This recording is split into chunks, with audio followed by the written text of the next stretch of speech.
All right. Hey there, folks. Since book tour and conventions are still on somewhat of a staggered return, I figured I'd bring book tour to you.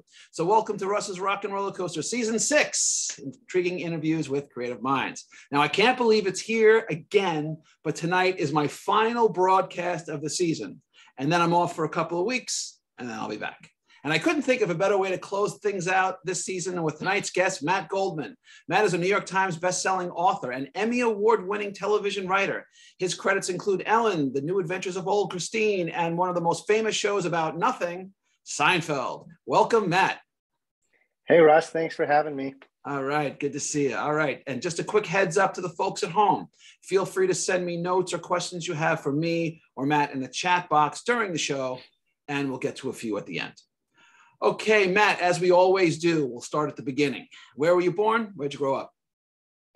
I was born in Rochester, Minnesota, and I grew up in Minnesota, a little bit out of Minnesota in the Midwest, Iowa, Wisconsin, Illinois, but mostly Minnesota. And I was here till I was 24, then I moved to Los Angeles. Well, okay, hold on. You skipped over your whole life, so we're going to back the truck up just a little. Yeah, back it up. We're going to back it up. So, okay. So you're born in Rochester, Minnesota. And my father worked for Sears and got transferred a lot. So there was a lot of moving around in the Midwest. Okay. And when I was a kid. What did he do for Sears? He was in the management trainee program when I was born. And the way Sears started their executives was he was working in the tire shop selling tires when I was born. And then he worked in different departments, and then he was managing stores and managing regions of departments. He worked at the Tower in Chicago for a while. We lived there. Yeah. And then when I was 11, I was back in Minneapolis, and that's where I lived until I went to LA. All right. So you bounced around for about 10 years regionally. Yeah. And then you kind of settled back in. So did you have brothers, sisters? I have two younger brothers. And and we would, we'd move to a new town. We wouldn't know anyone else. And then we'd be best friends until we met new people. And then we're like, yeah, you're my brother. Get out of here. So, of course. Right, we kind of had a good dynamic. We were good at doing that. Befriending each other and then giving each other the cold shoulder. Right. So you're oldest of three. So in general, were you close? Were you not close? Like, what was that? No, we were close. We had to moving stunk when you were a kid. It really sucked. So you had to invent your own fun. And all of us went into different versions of creative fields. And so, but I think a lot of that is because we had to create our own fun when we got to a new town. Right. That's what we did. Yeah. Right. So you're, so I'm assuming, your dad was off doing the Sears thing. Your mom was home with you guys. Is that how that worked? Yeah. And she taught also. She was a teacher, everything from preschool all the way up to the collegiate level. Okay. So she was mostly around until I was, I don't know, in junior high. Then she started teaching more. Okay. Fair enough. So when you were, so you're in the Midwest, but really the North Midwest, you're almost, but not quite a Canadian. Very close. Very close. Right there. Sometimes when people hear us talk, they can't tell the difference. Yeah, you get a little, I don't know what you're talking about, but that's okay. Yeah. So when you were a kid, so what was your thing? Like, what were you into? I was a sports kid. Yeah. If there was a ball, I wanted to chase it. So baseball was my main sport. I played a lot of tennis. I played football until everybody grew and I did not. I really enjoyed, that was my number one thing. And then when I got tired, and came inside, I would read. So it was always sports first and then books and television after that. I want to talk about both. So on the sports side, Minnesota, Minneapolis, that area, I mean, maybe it's interesting because there are certain parts of the country that you think would have more sports than they do, but yet Minnesota has a lot, right? I mean, you got the Vikings, you got the Twins, what's up there? Hockey. Well, it was the North Stars when I was a kid. Right. And then they disappeared in the middle of the night and went to Dallas. That's right. And then now it's the Minnesota Wild. Wild, We're right. having an interesting season. And we had no basketball team because the Minneapolis Lakers left for Los Angeles at one point. That's right. But now we have the Timberwolves. Right. So who are finally having a decent season. Right. After a long drought. So you played a lot of sports. So when you watched, did you have a favorite? Were you a football guy, a baseball guy? To play, I was a baseball guy. That was my favorite sport. And I played that the longest. To watch, the Vikings were good when I was a kid. Right. So I was a diehard Vikings fan, and I was a diehard fan at the age where your team can really break your heart. Oh, yes. So I watched 4 Super Bowl losses, and I still have scars from those losses. Because when you're a kid, it means everything. You get into the Super Bowl, you have those 2 weeks, you're wearing the jersey every day to school, you got the pennants on the wall, you got all the Vikings notebooks or your spiral notebooks at school, and you're really, really into it. And then they just lose time after time. Well, if it's any consolation, I'm a New York Jets. Yes. Been a Jets fan for 50 years. They haven't won in my lifetime. Right. So I feel the pain. Yeah. So I mean, and then the 99, they had those years where they should have won and they didn't. They've broken my heart many times over. So when you were a reader, what were you reading? What was your jam? Well, I think it was just kind of what came my way. When I was a very young reader, and I was like reading Laura Ingalls Wilder books, those Little House on the Prairie books, and Johnny Tremaine was a novel that really made a big impact me. I don't know if you ever read that. He was he lost his hand, right? His 2 fingers melted together. That's what it was. Yeah. An apprentice to Paul Revere, the silversmith, Right. But it was a kid's point of view on the American Revolution. Right. And so I read a lot of sports, like Yaz, the Carl Yastrzemski biography I read when I was probably younger than I should have. And it was my thing reading when I wasn't chasing a ball. Yeah. So your friends, were they kind of the same? They were sports inside. Did they read too? Or like, what was your social structure like? I don't remember anybody else reading of my friends. I was just like a regular dumb boy in a way. I mean, I did okay at school, but I was just wanted to be outside running around with my friends. That's what I did. Right. And I think for a writer, that's not a bad way to grow up. You learn a lot about regular life and just people doing their thing, and you get exposed to a lot. And I lived in a suburb. I used to like to take the bus to downtown Minneapolis and just walk around and explore. We did that back then. I don't think kids do that now. But same on my bike. Minneapolis has these great bike paths, and you can be 20 miles out in any direction and get on a bike path and ride into the city.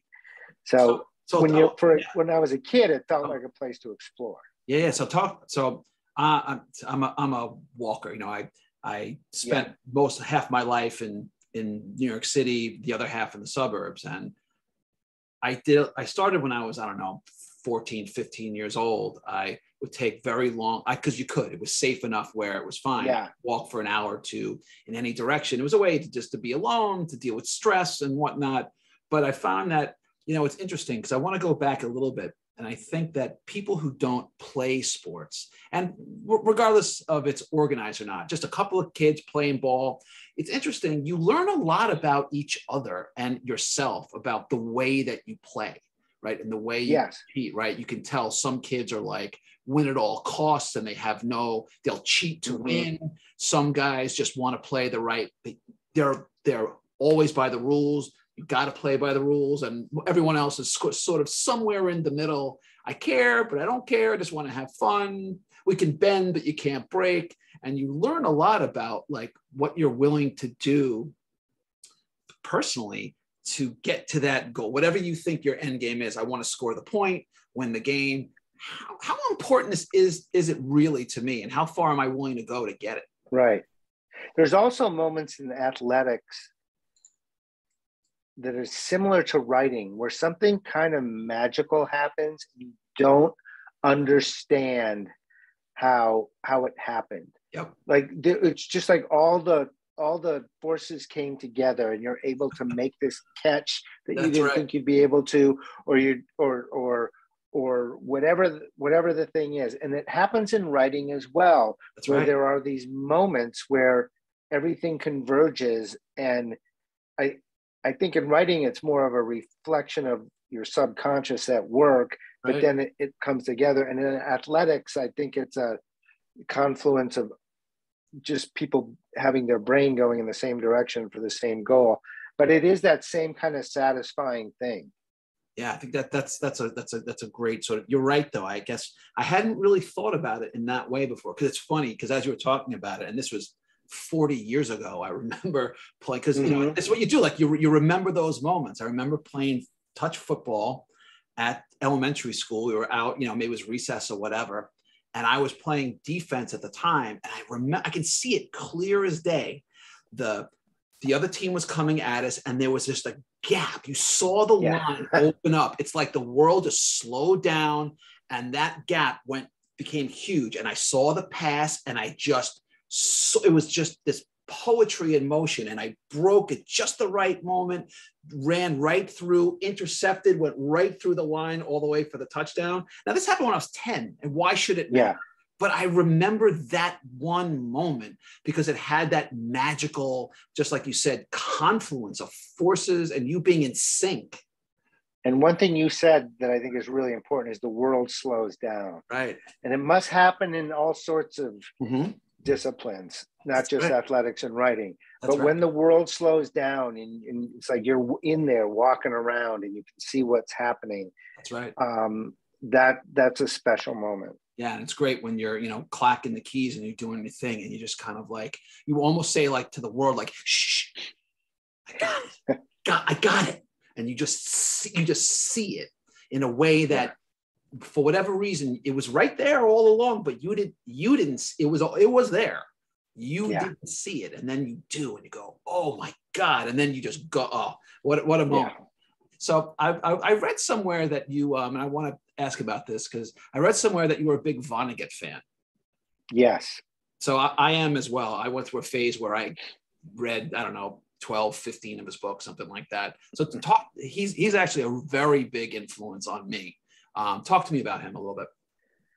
Well, you know, I've had a couple moments in my life where it's just, I take this left turn that seems to be out of nowhere. When I was in high school, I took advanced placement English. I read a lot. I had a wonderful teacher, actually two wonderful teachers in high school.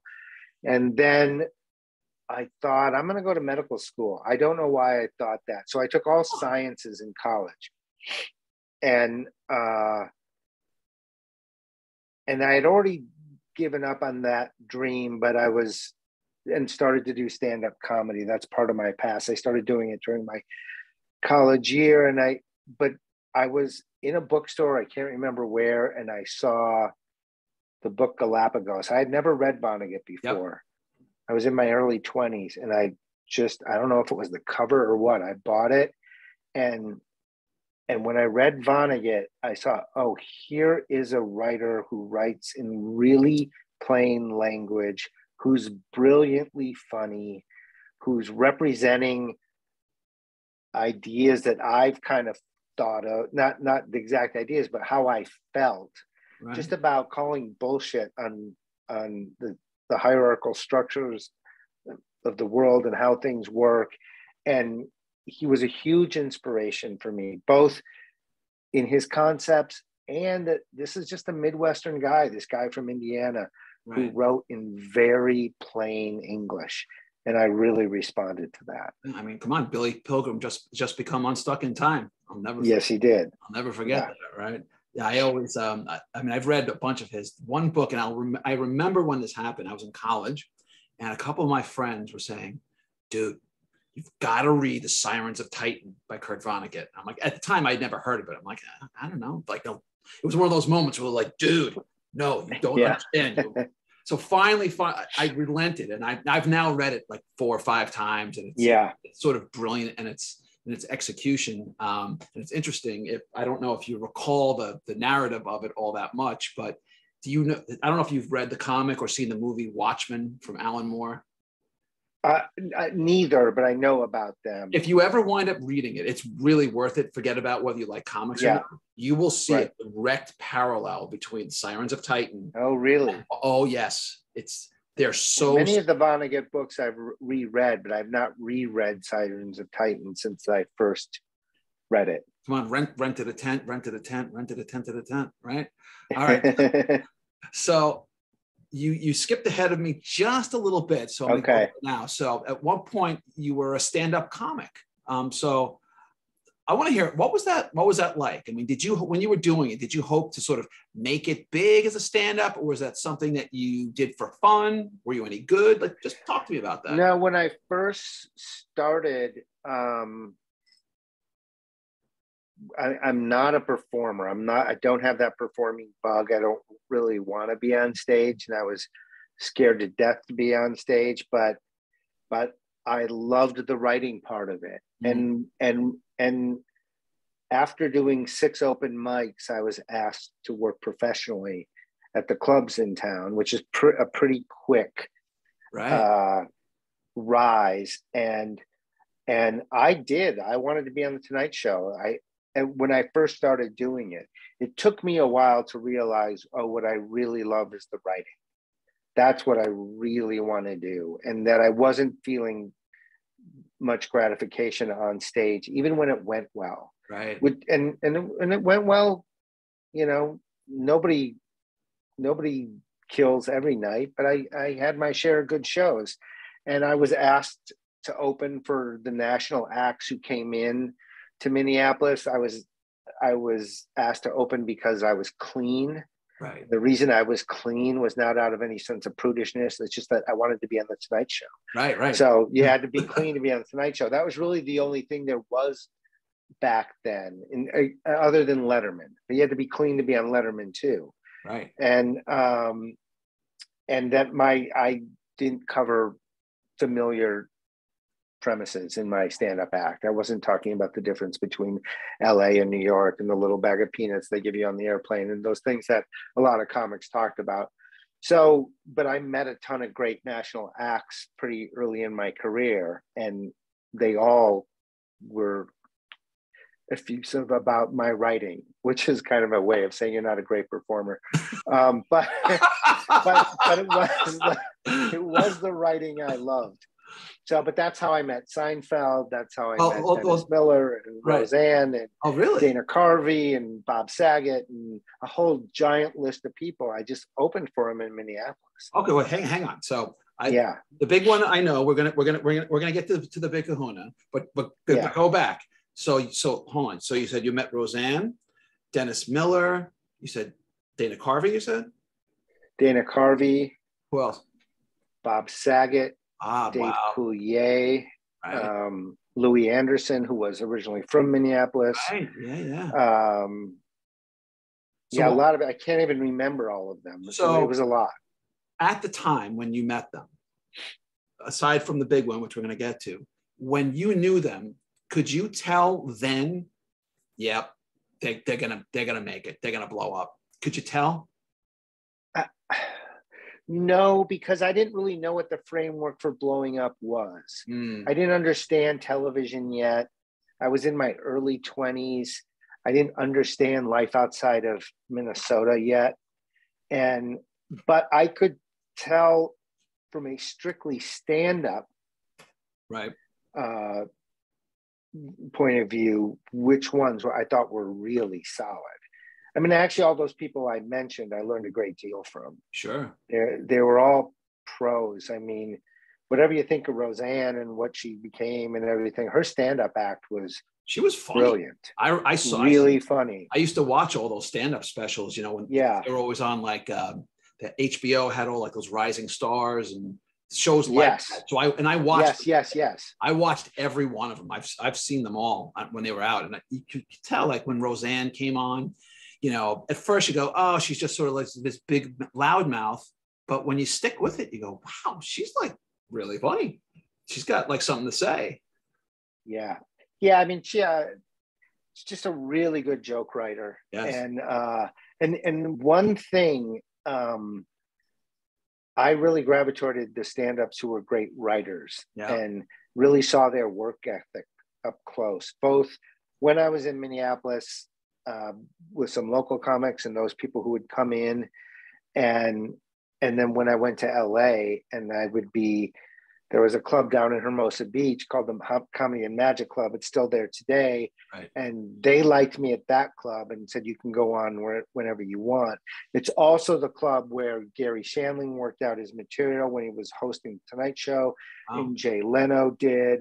And just all the top comics would go down there. It was just enough outside of Los Angeles proper that it felt like you weren't in an industry crowd.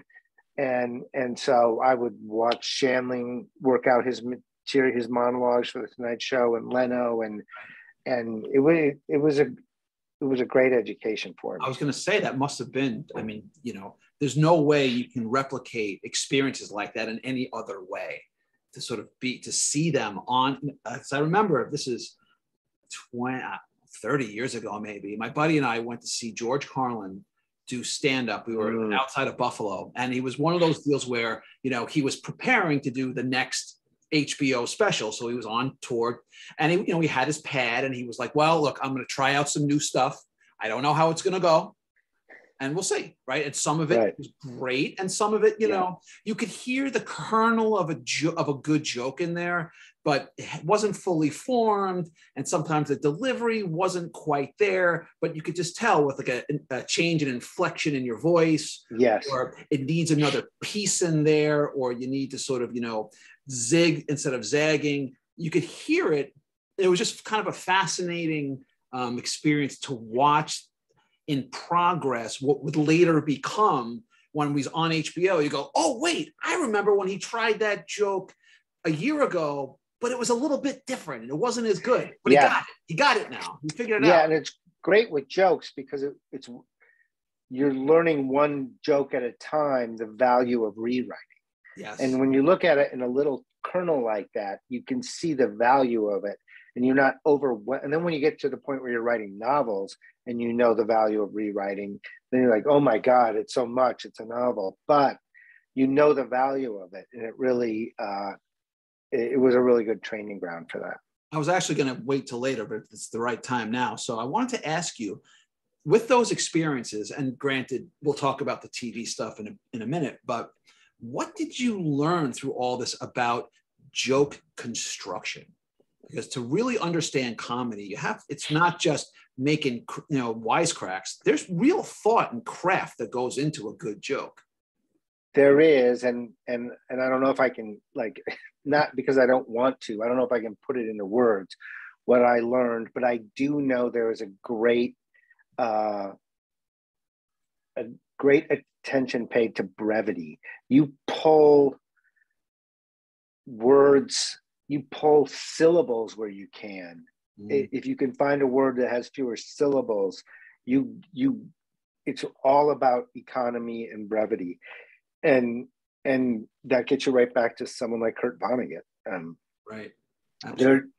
You just try to make each word count. Right. So, and you know, you feel it when you're on stage. You feel yourself hanging out there if you're not getting to it quickly enough. Not that there isn't value to a long, meandering, well-told story but it still matters, those words you're choosing, and even the way you get there. Even a longer story is really just many very small pieces strung together. Yes. Right. So, all right. So let's get to the big guy. So you're out there, you're in New Jersey, and you meet Jerry Seinfeld. I'm in Minneapolis. Yeah. Minneapolis, sorry. Minneapolis. I meet So Seinfeld. Talk to me about meeting Jerry and what happened there. This is before the show Seinfeld. Right. Jerry was very big in the stand-up world. He'd done a ton of Lettermans and Tonight shows, but he was hardly a household name. And there's a club in downtown Minneapolis called the Comedy Gallery. It sat about 200 people. Usually we did 7 or 8 shows a week down there. We did 10 the week Jerry was there because they were all sold out. And I was his opening act. And that's how I met Jerry. And I hung out with him all week and we became friends. And then when I moved to LA, I played softball with him. We continued to be friends. He had an HBO special and that he co-wrote with a comedian named Joel Hodgson. I don't know if you know Joel's Mystery Science 3000. Oh, yeah. If you go look up his Letterman or SNL appearances, he's really a brilliant mind, also originally from Minneapolis. But neither of those guys could type. Jerry had a computer, and when computers were just kind of new, but I could type very well because I took it in high school. Probably the best class I took in high school. Same here. And so I typed up his special. So I hung out with him a lot. And then a mutual friend and I named Pat Hazel, we wrote a play together and Jerry really liked that play. And so when he got the show, he said, hey, do you guys want to come write on this show? Which we knew was a great opportunity, but we didn't know how great of an opportunity at the time. And I mostly focused on script writing, and my friend Pat, who's also a stand-up, really helped Jerry work on those interstitial stand-up bits that were in the beginning of Seinfeld to those first few years. Right. Yeah. So, all right. So you work on the show, and my understanding is you were part of the show for the first 2 seasons, correct? Yes. Right. And, and the first 2 seasons, it's still, it's still finding its way. Absolutely. There were some episodes that you could see the kernels of what it would become. Some of them, you could tell they really weren't fully baked yet because the show, it takes a little while to find the rhythm. Yes. It's amazing because a show like that would never live today. They would have canceled it in the first week if it was out today. They tried to cancel that one in the first week too. Right. It's just like a series of weird events that kept it on the air. Yeah. Right. So you got in there. So you became part of the show, and I know you had a hand in at least a couple of the, let's say within those first 2 seasons, some of the more famous episodes. So which ones stick out for you? That my name is on as a writer, or just in general? Just that you were a part of. Oh, well, the robbery is one that sticks out for me because it's the first time, and I don't take credit for this. This all goes to Larry David and Jerry, where they started to dovetail the stories a little bit, where they each wanted one thing, and it all kind of came together at the end. That was when George was a real estate agent. He was in that part of his career early in the show, and he wanted to lease an apartment to Jerry. And Jerry had just been broken into and was like tired of living in his apartment building because there were break-ins. And Elaine wanted a new apartment. She wanted Jerry's apartment. Right. All the missing pieces kind of converge. Yes. And Kramer had left the door open to Jerry's apartment when he was out of town because Kramer was watching The Bold and the Beautiful.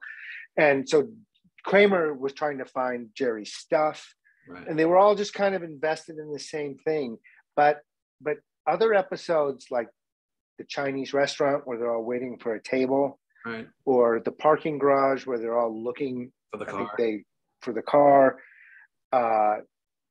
What people forget is those characters were in the same situation in the beginning of Seinfeld.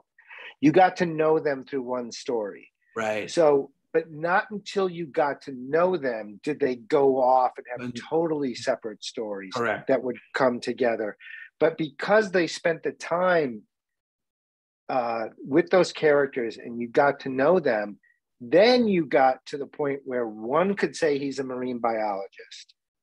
Another one could hit a golf ball into the ocean that lands in a whale spout. So the whale washes up on shore and someone says, is there a marine biologist here? And you don't say that's stupid. You go, yes, great, that's perfect. That's Seinfeld. Right, because we know who they are and it fits into who they are in this little world. Yeah. If you said it to a stranger, they would look like you were out of your mind. But because we know them, you go, oh, yep, that sounds like George. Oh, that's definitely. But there were a lot of shows that followed that tried to do the whale episode as the first episode. You can't. No, right. You can't do it because you don't know the characters. That's right. That's exactly right. You got to establish the character before you can sort of go a little crazy. Okay, so I heard a story and I wanted to know if it's true or not. And if it is, I want you just to share it. That you were in a meeting with Jerry Seinfeld, with the studio head, and supposedly the studio head had some notes that Jerry had some pushback on. That is true. So tell me that story. Larry David wasn't allowed to go to network meetings because they said he was too volatile. So they were afraid of him. The Larry David you see on Curb who can just blow up. So they would bring me just to have another body in the room. I didn't talk in those meetings. But we were going to pitch the first 13 of the first full season. And Jerry and the Castle Rock people pitched out some shows. And the acting president of NBC said, well, I think you should do this, and pitch some very generic show ideas that could have been done on any sitcom. I don't remember exactly what they were, but they were the equivalent of Jerry goes to his high school reunion and tries to make himself look richer than he is, like really stupid, tired ideas. So Jerry said he listened patiently to the network president and he said, yeah, we're not going to do any of those ideas. And the guy said, well, I'm the president of the network and I'm giving you these ideas. I think you should listen. And Jerry said, I hear you. I hear exactly what your ideas are. If you don't like what we're doing, cancel the show. I'm very happy to go back to being a stand-up. And he meant it. And I'm not exactly sure why the show didn't get canceled. In that moment, right? Wow. In that moment. But I really learned from both Larry and Jerry that voice is everything. The show's vision, its voice, right. It means it's everything. And when you start watering it down, you have nothing. So when Jerry Seinfeld said that, what did he say? It sort of, in a very sort of, calm way. Say, hey, look, I hear what you're saying.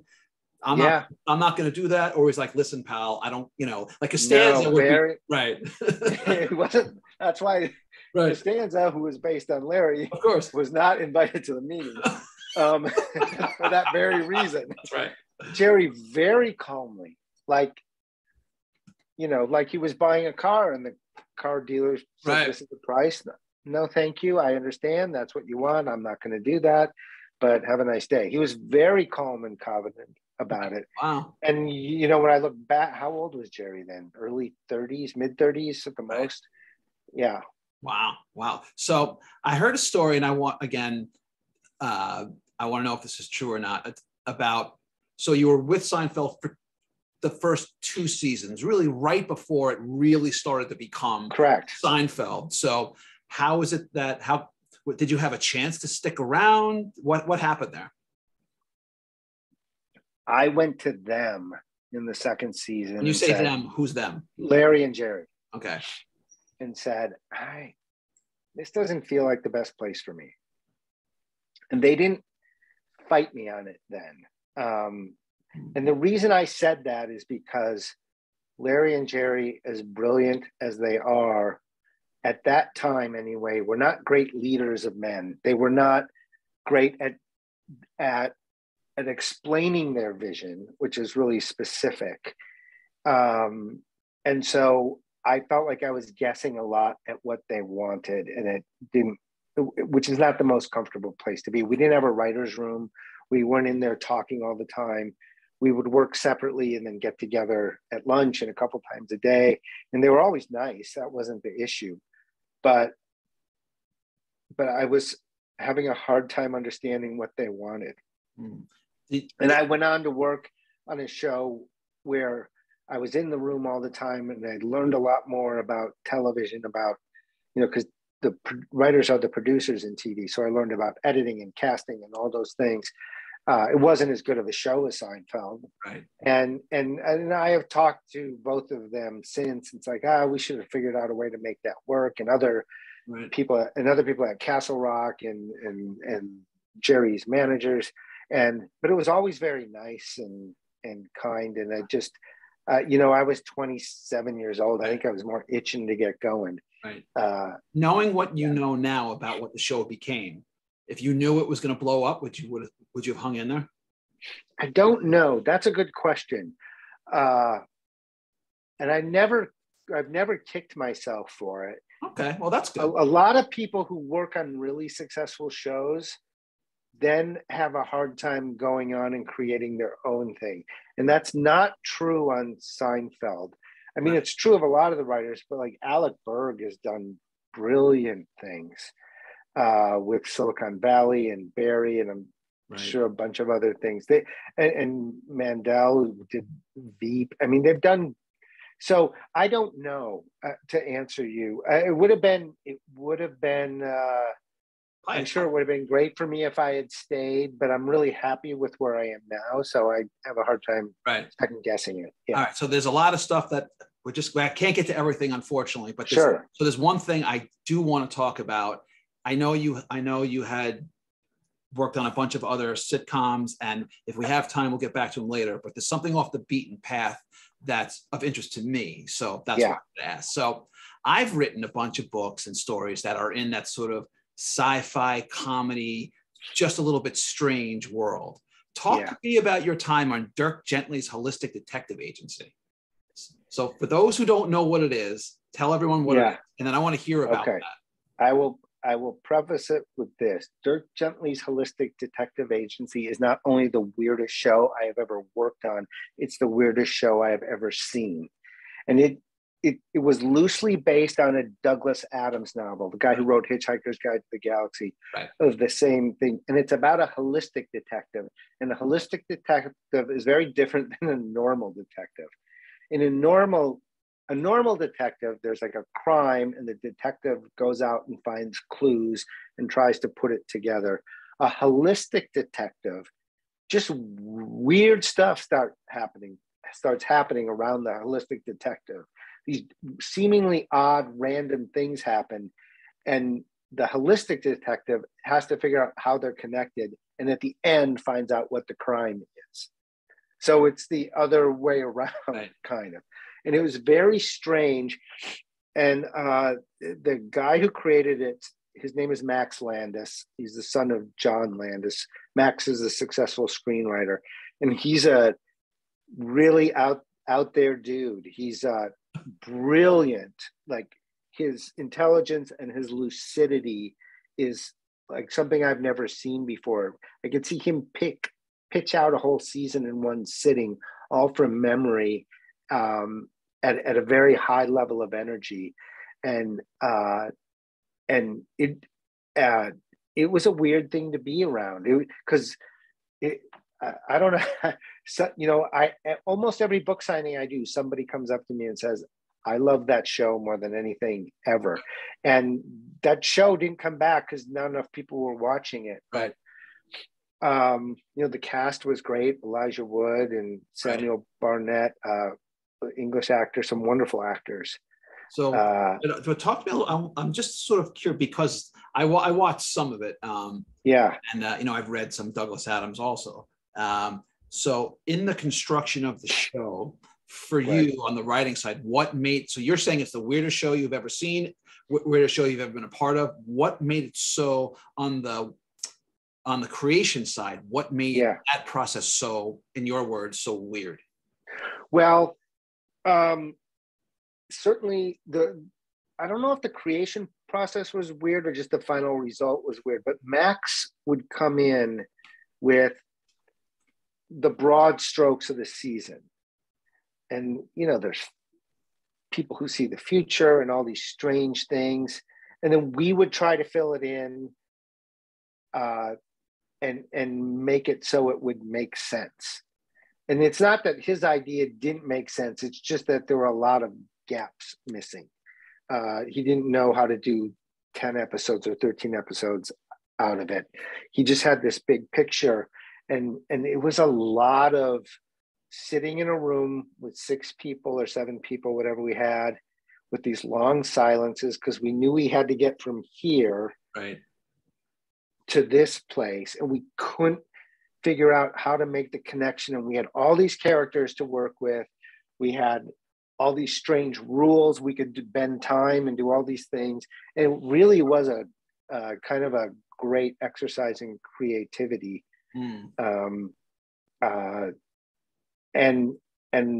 that second season, it was just a cool thing to see.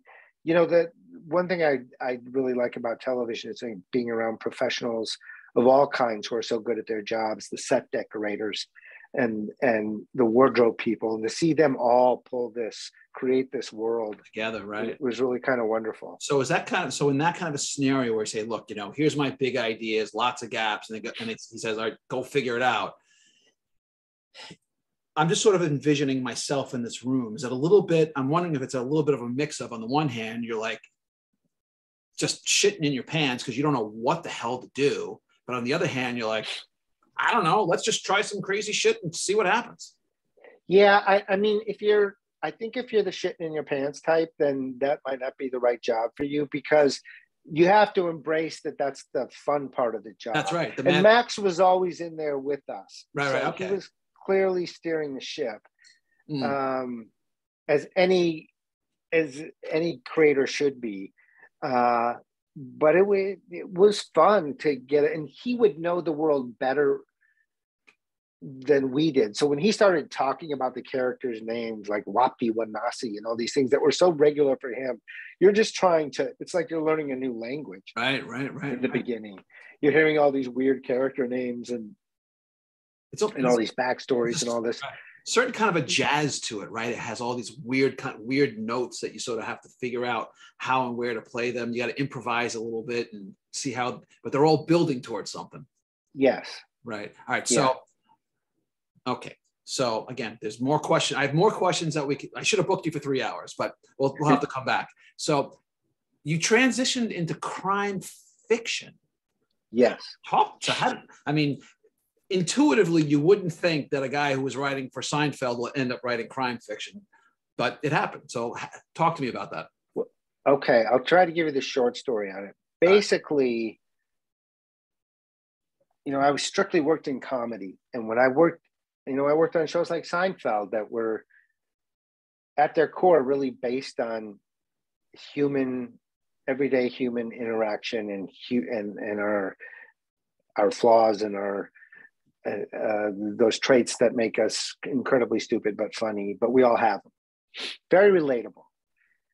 But when shows like The Sopranos and Mad Men and Breaking Bad came out and TV got super popular and super cool, people who worked in comedy wanted to make comedy cool like that. But comedy's not cool. If you look at the great television comedic characters, Ralph Cramden, not cool. Lucille Ball, not cool. Fraser Crane, not cool. George Costanza, all idiots. For that very reason, that we love them because they represent us. Seinfeld, people say it's a show about nothing. I think it's a show about selfishness. Right, I heard you talk about that. And it's they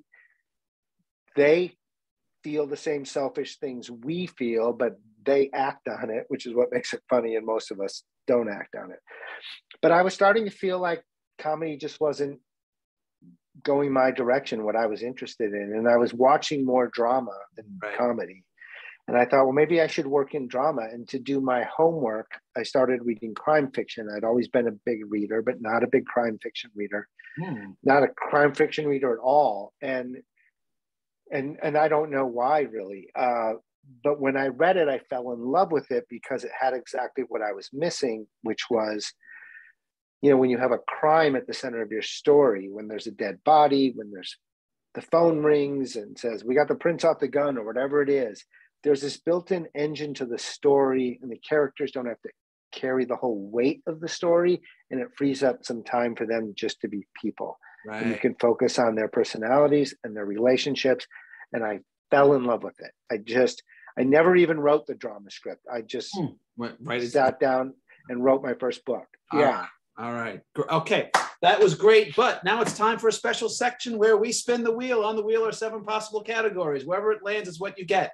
And the categories are Stranger in a Strange Land, Newman, Music Lover, Quantum Leap, Desperately Dreaming Dexter, Marine Biologist, and Kick Him in the Junk. You ready? All right. All right. Let's see what we get.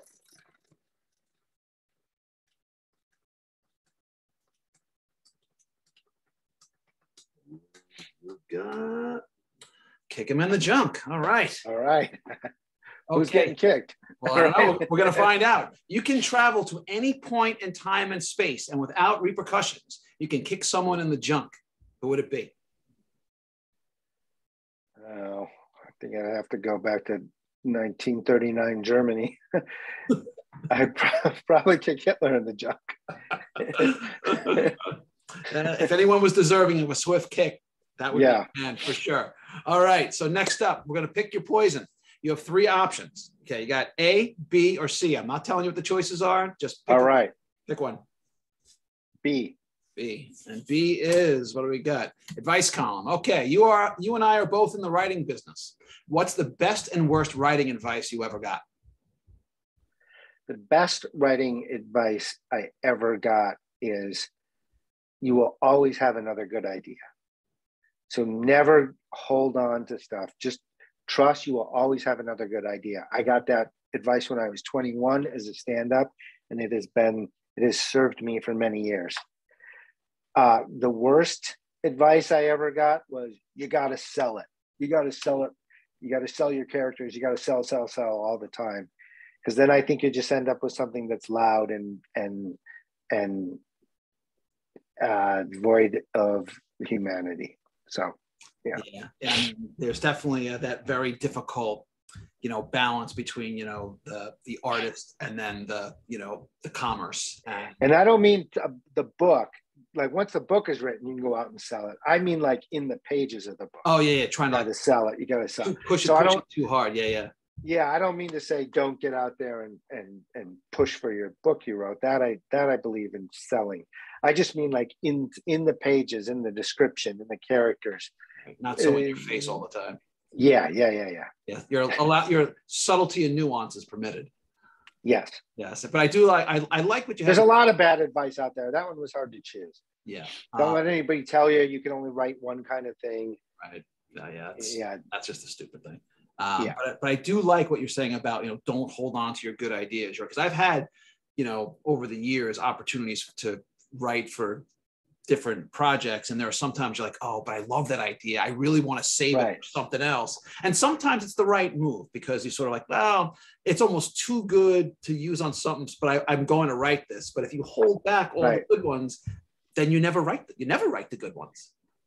Yeah. Or if you get, you can see people get very possessive about one project of theirs and they hold on to it so tight. There's a book called Zen and the Art of Motorcycle Maintenance. I read it. There's I don't know if you remember, there's a story in there about these monkey traps. I can't remember what country they were in, but they were a coconut with a hole in them, and they put rice in there, and a monkey could put their hand in to grab a fistful of rice, but once it was in there, it couldn't pull it out because his hand was a fist and it was full of rice, and they wouldn't let go.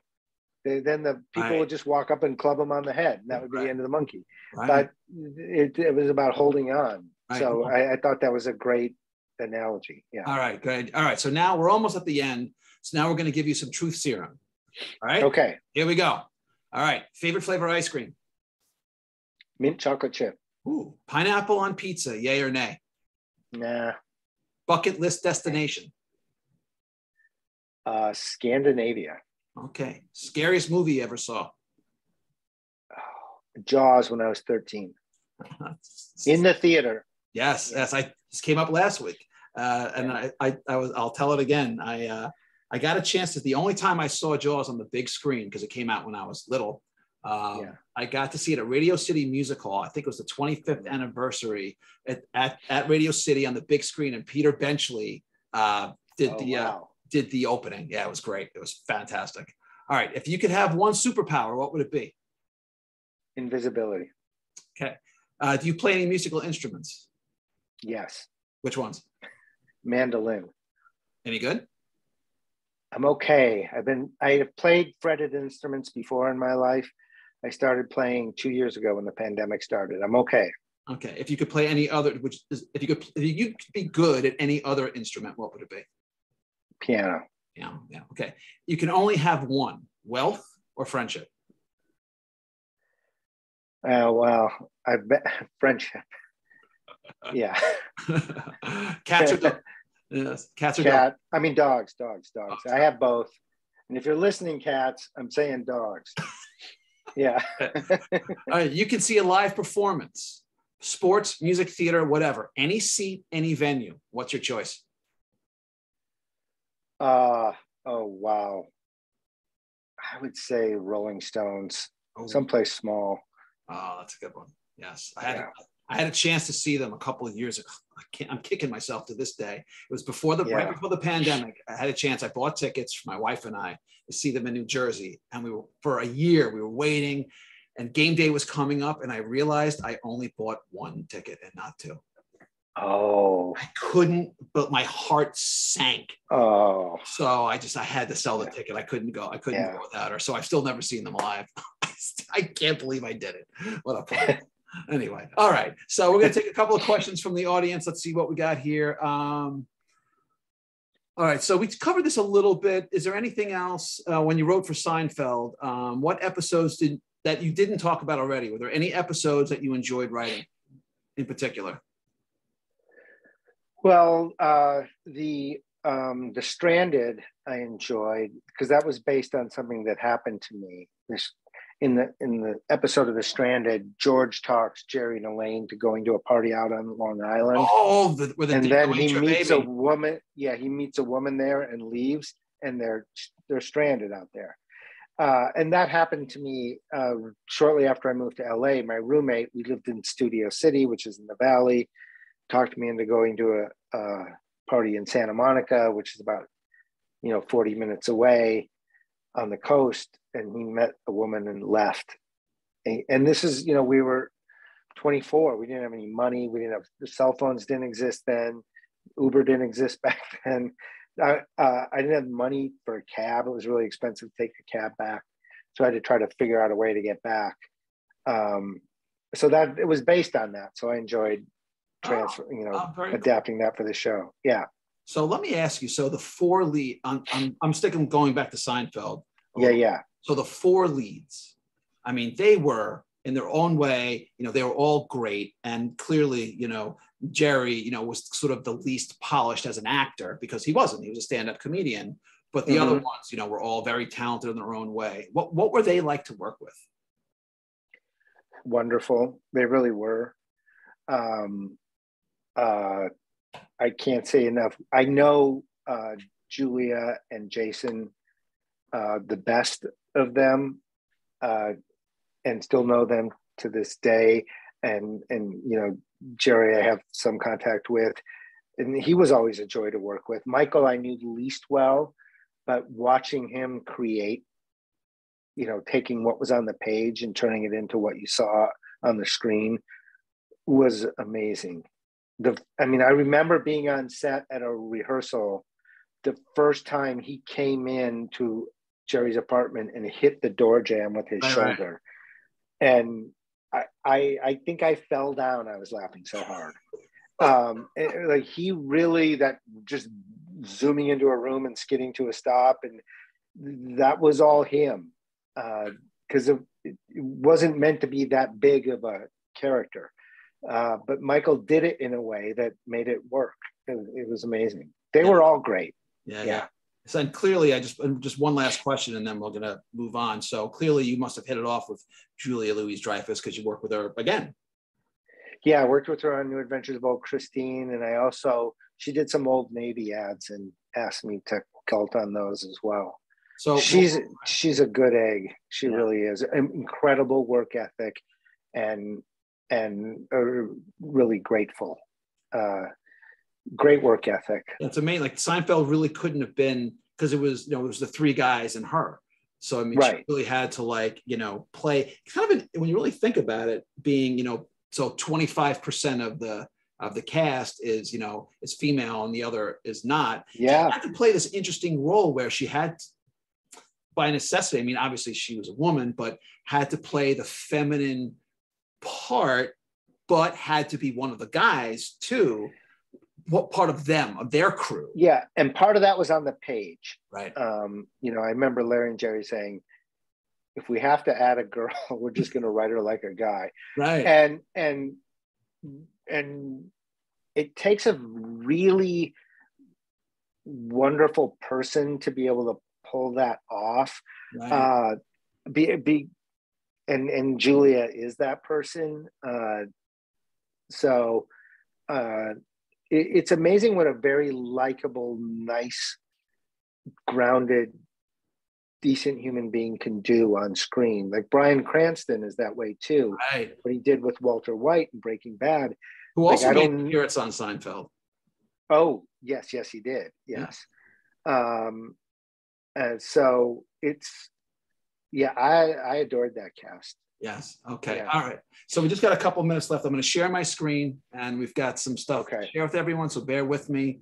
Hopefully I will do this right. I don't always. So all right. So Matt, what are we looking at here? Talk to me. This is Carolina Moonset. That's my 5th novel. Comes out May 31st. The first 4 are a series. This is the first standalone, all new characters. And it's about a guy in his 40s who goes down to visit his parents who are retired. And his dad has something called Lewy body dementia. And he's going down there to help his mom take care of him. What is that? I never heard that. It's the second most common form of memory impairment behind Alzheimer's. But with Lewy body dementia, at least with my father in real life who had it, he had no short-term memory. He couldn't remember what he ate for lunch. He couldn't remember what was going on in sports or politics or the news. But his long-term memory was untouched. And my dad was a big talker and a big storyteller, but he couldn't talk about what was going on in everyday current affairs. So he started telling stories about his childhood, about my childhood, things he never really talked about before. Wow. And we learned all sorts of stuff about him toward the end of his life. And partly as a tribute to him, I created this story and this father-son relationship where something that happened a long time ago comes to surface, and also, my dad hallucinated, and it's a common symptom of Lewy body dementia. And during one of these hallucinations, talk about an old murder comes up, and this guy's worried if his dad was involved in something a long time ago, and then when there's a present day murder in the same family and his dad becomes a suspect, he really kind of has to find out what happened to clear his family's name. Wow. Yeah. Okay. Wow. That sounds great. So everyone who's watching, you have homework, which is to buy this book. Yeah, it comes out on the 31st. It's set in Beaufort, South Carolina, where my mom's side of the family is from. It's if you've ever seen Prince of Tides, The Big Chill. Yes. That's all Beaufort. Oh, great. Oh, wow. Forrest Gump was set in Beaufort. I think I say in the book that the house it's not like the neighborhood in The Big Chill. It is the neighborhood in The Big Chill. Oh, wow. When the Northern Army came down during the Civil War, they did not burn Beaufort. They left it untouched. And it's just a beautiful place. All right. Yeah. Well, all right. Sounds great. Can't wait to pick it up myself. All right. As for me, if you're up for a little strange with your private eye fiction, I'll encourage you to check out my sci-fi noir Fractured Lives, the second book in my ongoing series. featuring intergalactic private eye Angela Hardwick, part Doctor Who, part Blade Runner, part Philip Marlowe. As the core mystery, Hardwick and her protege Eric Whistler are hired to find out if a galaxy-designed savant is suffering from a nervous breakdown or is the victim of the urban legend known as a Scarlet Raj, who may or may not have nefarious plans of her own. But on a more personal note, Hardwick is struggling to decide how or if she can be an effective private eye and be a good mother to her 5-year-old son, Owen. It's a grueling process for Hardwick, who may have to make some tough choices. Fractured Lives is available on Amazon and published by Crazy 8 Press. And if you want a signed copy, you can order one from me directly. Okay, that's our show. I want to thank Matt for coming on and stopping by, and to everyone who's watching at home. And again, this was our last episode of the season. Can't believe we got here. Thank God. No, just kidding. I'm going to take a couple of weeks off, and then I'll be back with season 7 starting on April 20th. As always, I'm your host, Russ Colchamiro, and I'll see you all soon. Matt, it was great to see you. Thank you, Russ. Thanks for having me. It was a ball. All right. Thanks again, folks. And thanks to everyone who's watching. A few weeks off, and then I'll be back. Until then, I'll see you soon. Bye now.